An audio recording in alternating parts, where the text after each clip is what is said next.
පින්නතුනි මේ ලෝකේ තියෙන දේවල් නිදුකින්ම ලබන්න අපිට වෙනම පින් තියෙන්න ඕනේ. දුකක් නැතුව ලෝකේ තියෙන දේවල් ලබන්න පින් කරලා තියෙන්න ඕනේ. එහෙනම් ප්‍රාර්ථනා කරන්නත් ඕනේ නිදුකින් ලබන්නෙම්වා. ඊළඟට ලැබෙන දේවල් පරිහරණය කරන්න ඊට වඩා පිනක් තියෙන්න ඕනේ. ලැබෙනවා තියෙනවා ගොඩ ගැහිලා පරිහරණය කරන්න. හම්බ වෙන්න පින් තියෙනවා පරිහරණය කරන්න පින් තියෙන්නේ. එහෙනම් ලැබෙන්න පින් තියෙනවා වගේම ඒවා පරිහරණය කරන්නත් වෙනම අපි ප්‍රාර්ථනා කරලා තියෙන්න ඕනේ. ලැබෙන දේවල් අත්හරින්න ඊටත් වඩා පිනක් තියෙන්න ඕනේ. සමහර කට්ටියට ලැබෙනවා පරිහරණය කරන්නෙත් නැහැ දෙන්නෙත් නැහැ. සමහර කට්ටිය පරිහරණය කරනවා හැබැයි දෙන්න ගියම හරි අමාරුයි. එහෙනම් ලබන්නත් පරිහරණය කරන්නත් ඒ දේවල් තව කෙනෙකුට දෙන්නත් ඊට වඩා පින් තියෙන්න ඕනේ. ඒක ඒ නිසාම ප්‍රාර්ථනා කරලා තියෙන්න ඕනේ.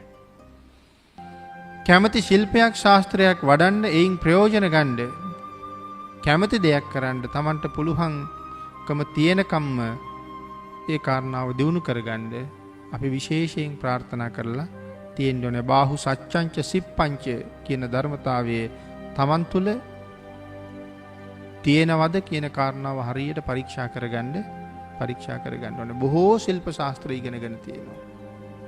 මොකද්ද මේ බොහෝ ශිල්ප ශාස්ත්‍ර ඉගෙනගෙන තියෙනවා කියලා කියහම අපි සමහරට වෛද්‍යවරයෙක් වෙන්න ඉගෙන ගත්තා. හැබැයි එතකොට යා වෛද්‍ය වෘත්තිය විතරයි දන්නේ. ගයක් හදාගන්න වෙච්චහම වෙන කාගෙන් හරි සැලැස්මක් ඉල්ල ගන්න වෙනවා. තව කාගෙන් හරි ඒකට කොච්චර වියදම් වෙනවද කියලා කාරණා ටික හදාගන්න වෙනවා. ඒකට වෙනම හදලා දෙන්න තව පිරිසක් වෙනම හොයාගන්න වෙනවා. එතකොට බාහු සච්ඡංච කියන බොහෝ ශිල්ප ඉගෙන ගත්ත කියන කාරණාවේ නෑ. එතකොට ගේ හදනකොට ඒ සැලැස්ම ක්‍රියාත්මක කරනකොට කොතනද ගේ හදන්නේ? ඒ ගේ හදන තැන පස්සේ කාලේ වෙනත් කරදර එන්න පුළුවන්ද? වෙනත් බාධා එන්න පුළුවන්ද? දැන් එතන හොඳට තිබුණට බොහෝ වැහි කාලවල වල එතෙන්ට වතුර පිරෙන තැනක්ද? මෙතන නිතරම සත්තු ගැවසෙන තැනක්ද? නිරන්තරයෙන් වනසත්තු එහාට මෙහාට යන තැනක්ද? ඒ කාරණා හරියට සැලසුම් කළේ නැත්නම් සමහරලාට වනසතුන්ගෙන් කරදර වෙන්න පුළුවන්. වතුර පිරෙන්න පටන් ගත්තාම වෙනත් වියදමක් කරලා ආයේ තැන් පුරවන්න සිද්ධ වෙන්න පුළුවන්. එහෙනම් මේ හැම දෙයක්ම සැලසුම් කරලා ප්‍රඥාවෙන් තීරණය කරලා මේ කරුණ වලට එළඹෙන්න හොඳ ප්‍රඥාවක් තියෙන්න ඕන. ආන්ගේ සබාහු සච්ඡංච සිප්පංච බොහෝ ශිල්ප ශාස්ත්‍ර හොඳට ඉගෙනගෙන තියෙන්න ඕනේ. එහෙම ඉගෙන ගන්නත්, එහෙම වැටහෙන්නත්, එහෙම ඥානයක් පහළ වෙන්නත් වෙනම සංසාරي ප්‍රාර්ථනා කරලා තියෙන්නත් ඕනේ. ඊළඟට පින්නතුනි මේ ප්‍රාර්ථනාවක් නිවැරදිව කරලා තියෙන කාරණාව තමයි ඒකට බොහොම වටින්නේ.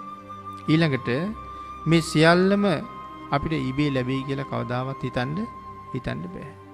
ඉබේ ලැබෙන්නේ නැත්නම් ප්‍රාර්ථනා කරලම තමයි මේ දේවල් ලබන්න ඕනේ. ආන් ඒ නිසා සම්මා සම්බුදුරජාණන් වහන්සේත් නිවනට අමතරව බොහෝ දේවල් ප්‍රාර්ථනා කළා. අපේ බුදුරජාණන් වහන්සේ නිවනට අමතරව තව ගොඩක් දේවල් ප්‍රාර්ථනා කළා. බෝධිසත්ව කාලේ මහරහතන් වහන්සේලා නිවනට අමතරව තව බොහෝ දේවල් ප්‍රාර්ථනා කළා. 80 මහා ශ්‍රාවකයන් වහන්සේලා නිවනට අමතරව බොහෝ දේවල් ප්‍රාර්ථනා කළා. එහෙනම් මේ ප්‍රාර්ථනාව කියන එක කොච්චර වටිනවද? මොනවද 80 මහා ශ්‍රාවකයන් වහන්සේලා නිවනට අමතරව ප්‍රාර්ථනා කරපුවා? ඇයි 80 මහා ශ්‍රාවක කියලා කියන්නේ? මොකක් හරි කාරණාවකින් අග්‍රස්ථානයි. එහෙම ශ්‍රාවකයෝ බුද්ධ ශාසනයේ කී දෙනෙක් හිටියද එතකොට? 80ක් හිටියා. විශේෂ රහතන් වහන්සේලා 80ක්. ඒ නිසානේ 80 මහා ශ්‍රාවක කියලා කිව්වේ. එහෙනම් ඒ අතර කොයි දේවල් ප්‍රාර්ථනා කරපු අය හිටියද? සමහර අය ප්‍රාර්ථනා කරලා තිබුණා තමන්ගේ නිවනට අමතරව. සමහර අය 2-3 ප්‍රාර්ථනා කරලා තිබුණා. එhmenan අනුරුද්ධ මහරහතන් වහන්සේගේ ප්‍රාර්ථනාව දිවස්ලාභීන් අතර අග්‍රස්ථානය ලබන්න. නිවනට අමතරව දිවස්ලාභීන් අතර අගතනතුර ලබන්න උන්වහන්සේ ප්‍රාර්ථනා කළා. මහා කාශ්‍යප මහරහතන් වහන්සේ දුතාංගධාරීන් වහන්සේලා අතර අග්‍රස්ථානය ලබන්න ප්‍රාර්ථනා කළා. තවත් අසු මහශ්‍රාවකයන් වහන්සේ නමක් මේ ඉතාම සිත් ගන්නාසුළු ස්වභාවයෙන් ධර්ම දේශනා කරන්න පුළුවන් ශ්‍රාවකයන් අතර අග්‍රස්ථානය ලබන්ඩ ප්‍රාර්ථනා කරලා තිබුණා. මේ ආදි වශයෙන් මේ ශ්‍රාවකයන් වහන්සේලා 80 දෙනාම නිවනට අමතරව තවත් සුවිශේෂී කාරණා එකක් හෝ කීපයක් ප්‍රාර්ථනා කරලා තියෙනවා. සීවලී මහරහතන් වහන්සේ ප්‍රත්‍යලාභීන් අතර අගතනු 3 ප්‍රාර්ථනා කළා. සිව්පසය ලබන්නන් අතර.